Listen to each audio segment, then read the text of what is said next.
Бүгінгі бесік жыры қандай? Қазір қазақша әлде айтар аналар мен шежіре айтар аталардың қатары сиреген сайын кей ұлттық құндылықтарымыз ұмыт бола бастағанға ұқсайды. Бұл жөнінде Бауыржан Момышұлы біріншіден бесік жырын айтатын келіндердің азайып бара жатқанынан қорқам. Екіншіден немерелеріне ертек айтып бере алмайтын әжелердің көбейіп бара жатқанынан қорқам. Үшіншіден дәстүрді сыйламайтын балалардың өсіп келе жатқанынан қорқам.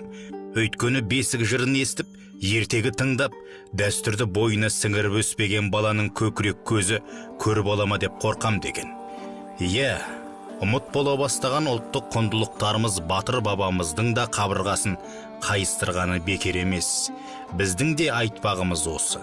Не бір зұлмат, зобалаңды бастан кешсе де ұлықты ұл, қылықты қыз тәрбиелей білген қазақ бүгін сол асыл қасиеттерінен неге ажырап барады? Немересіне әнмен әлди, жырмен жұбаныш айтып, ертелі-кеш ертегімен еркелеткен әже мектебі бұлай тұрсын, жөні түзу бесік жырын білетін келін кем дегем. Қазіргі таңда кей келіндердің ұлы құндылықтарымызды ұлықтамаса да бесік тербегеніне қуанасың. Амал қанша? Тек жаныңды жегідей жейтіні бір кездегі мәнді, мағыналы бесік жырларын бүгінде аспанға қарайым, қызыл өрік, шапалақты ұрып қаспенен немесе басқа да эстрадалық әндер алмастырған.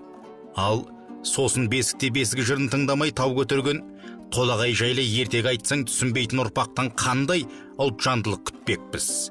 Құлағымызда әсерлі үн қалған бір кездегі бесік жырлары былайша басталған еді. Әлди ақ бөпем, ақ бесікке жат бөпем, жылама бөпем, жылама, жілік шағып берейін, байқұтанның құйрығын жіпке тағып берейін. Ұлтымыздың қасиетін ұрпаққа өнеге қылып, санасына тіл мен ділді сіңіретін ұлы тәрбиенің бірі әже мектебі.